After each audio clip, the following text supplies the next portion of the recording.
Pozdravljeni! Zopet je na vrsti naš običajni komentar novic, kjer si bomo skupaj ogledali vse tisto, kar se je zanimivega zgodilo v preteklih dneh, seveda iz sveta Formule 1.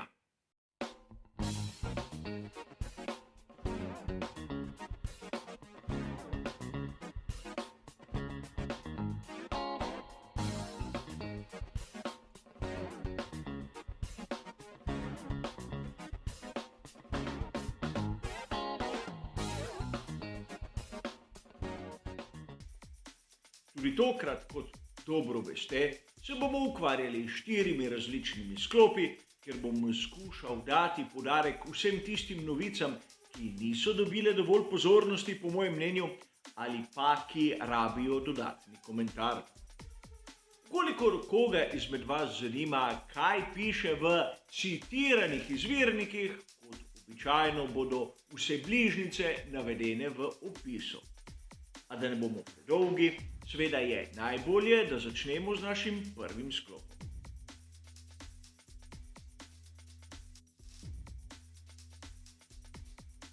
Verjetno je marsikdo izmed vas opazil, da Alexander Albon je izpustil veliko nagrado Italije.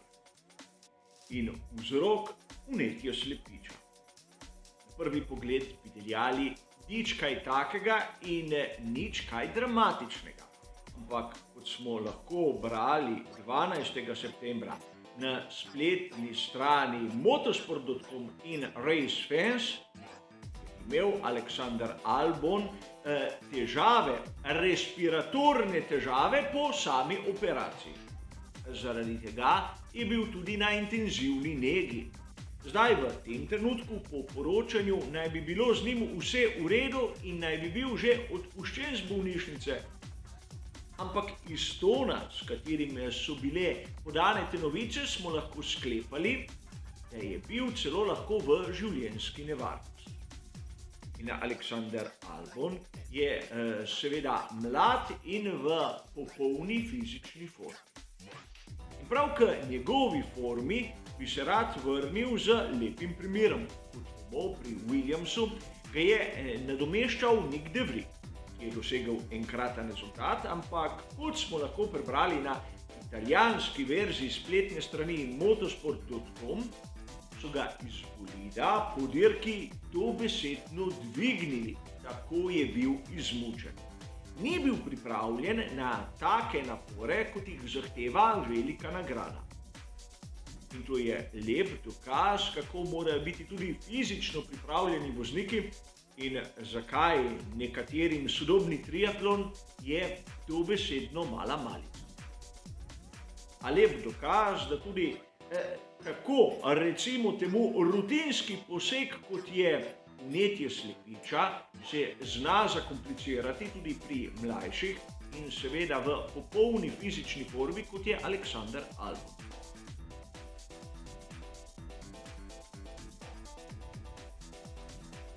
Druga novica bo pa marsikoga izmed vas malce presenetila.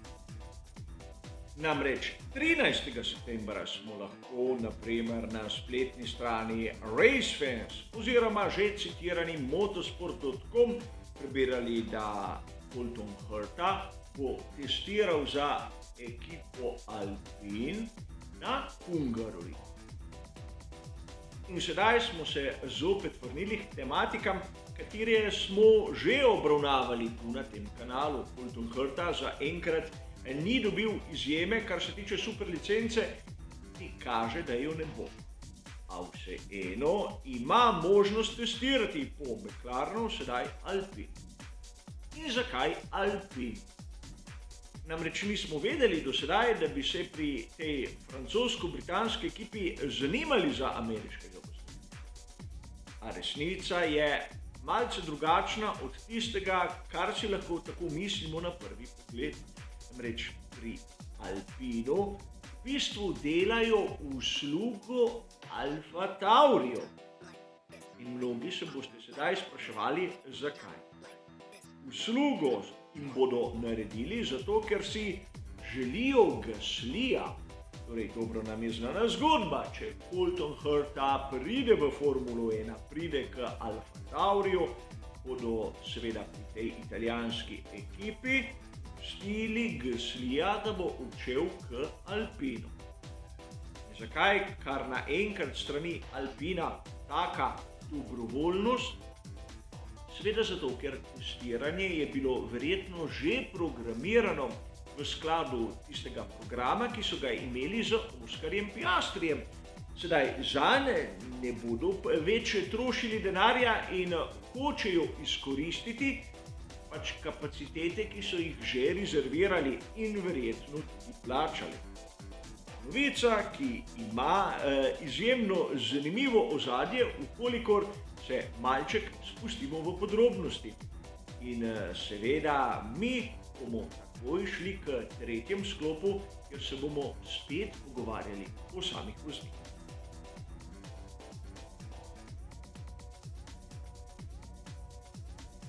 Marsikdo izmed vas je zapazil, da sveži prvak Formule P Felipe Drugovich je podpisal pogodbo z Aston Martinom.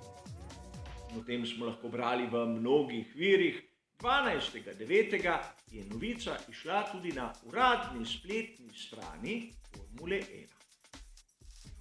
In to je seveda novica, ki marsikoga lahko ne bo presenetila, ampak pomemben korak, kajti Felipe Drugovich do sedaj ni bil vezan na nobeno vozniško akademijo. V naslednji sezoni ga seveda čaka vloga rezerve in razvojnega voznika. In tudi pri ekipi Aston Martin v resnici vzpostavljajo ta program in zato seveda izbira po svoje, nič čudnega in nič presenetljivega. A videli smo v povezavi s to novico pomemben premik. Prav tako 12. septembra smo lahko na italijanski verziji spletnega portala motorsport.com prebirali, da Nico Hülkenberg je eden od potencialnih voznikov za ekipo Haas. Nico Hülkenberg ni zapustil sveta Formule 1.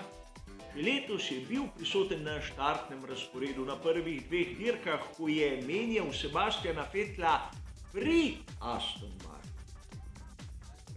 Pri Aston Martinu so se nekako odpovedali Hülkenbergu, ki je svoje usluge že ponudil ekipi Haas.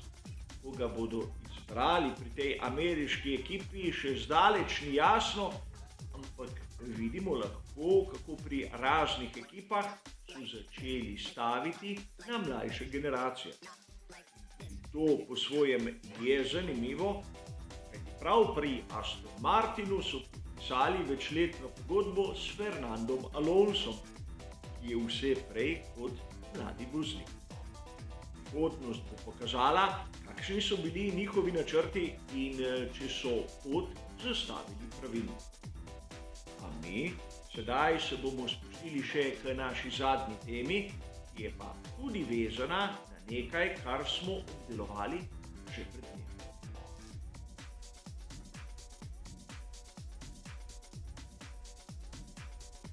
Za konec se bomo pa še enkrat in upam, da zadnjič vrnili k zaključku dirke za veliko nagrado Italije, ki je bila v mnogih medijih obravnavana izjemno polemično. Uvodo za ta zadnji sklop sem dobil v članku, ki je bil objavljen 13. septembra v spletnem portalu motorsport.com. In verjetno so bili tudi avtorji članka dobesedno siti raznih namigovanj teoretikov zarot. Zato so celotno proceduro razdelali do potankosti in jo argumentirali s členi pravilnika. Na koncu so ugotovili, da je bilo vse skladno s tistim, kar je zapisano v športnem pravilniku in zato je vsakršna polemika nepotrebna. Sam sem nekaj podobnega tudi zatrdil v komentarju dirke. In treba je poudariti, da naprimer Lewis Hamilton se strinja, da v Monzi so spoštovali tisto, kar veleva pravilnik, za razliko od onega, kar smo videli na dirki v Abu Dhabiju lani. A pustimo sedaj to. Slišali smo lahko kar nekaj polemičnih izjav raznih avtorjev. A tu moram priznati, da sam sem nekaj imel za samo po sebi umevno in zato o tem sploh nisem diskutiral. In zgleda, da sem se motil. Mnogi avtorji so zatrjevali in še vedno trdijo, da varnostni avtomobil se je na napačen način priklopil v samo dogajanje na zaključku dirke v Monzi. Namreč podstavil se je pred tretjega, to se pravi Georgea Russella, in ne pred prvega Maxa Verstappena. In zato naj bi bila procedura daljša in tako so nam, navdušencem, ukradli mogoče tisti zadnji krog dirkanja na pol. A težava je v tem, da avtorji takih domislic verjetno nikoli niso od blizu videli športnega pravilnika Formule 1. Namreč tu obstaja 55. poglavje, ki ureja vse, kar je v zvezi z varnostnim avtomobilom. In v 55. poglavju je 6. člen, ki točno definira, kako se varnostni avtomobil vključi v samo dogajanje. In tu izrecno piše, da ni potrebno, da se postavi pred prvega, ampak pred kogarkoli in tako zgosti skupino, kot smo govorili v posebnem prispevku. Naloga varnostnega avtomobila je, da umiri promet, da zgosti skupino in da ponudi varnostnim delavcem premor na sami progi, da lahko opravijo svojo nalogo. Zato se tudi imenuje varnostni avtomobil. Šele ko so razmere na progi, recimo temu dopustne, se lahko vzpostavi pravi vrstni red in na koncu tudi zaostankarji za krog, kolikor direkcija dirke tako sporoči, prehitijo one, ki so s polnimi krogi. In to traja določeno obdobje. A težava je v tem, da mnogi so skorajda histerično zatrjevali, da v Formuli 1 oziroma FIA so zopet napravili napako. Slišali smo tudi razne teorije o okvari na varnostnem avtomobilu. A to so seveda samo izmišljotine oziroma nepoznave. Sedaj, da ne bo pomote. Vkolikor navdušenec ne pozna športnega pravilnika do potankosti, ni nič napačnega. A težava je v tem, ko določeni avtorji se spustijo na tako nizek nivo in dobesedno trdijo nekaj, kar je v nasprotju s pravilnikom in kričijo po neke vrste maščevanju, ker zadeve se niso odvile po njihovih željah. In za zaključek še nekaj, kar bo marsikoga presenetilo. Slišali smo tudi ogromno pozivov k temu, da dirke Formule 1 naj se ne bi zaključevale za varnostnim avtomobilom. A 14.9. zopet na spletnem portalu motosport.com smo lahko slišali izjavo Andreasa Zidla, ki je trdil, da po Abu Dhabiju so se med ekipami pogovarjali tudi o tem. Zanimivo, da niso dobili skupnega jezika, torej tudi pri ekipah Formule 1 niso enotni o tem vprašanju.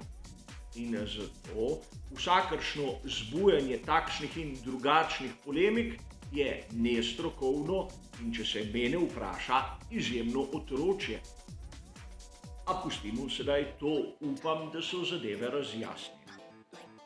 To je bila tudi zadnja tema v tokratnem komentarju novic. Hvala za vašo pozornost ter seveda nasvidenje.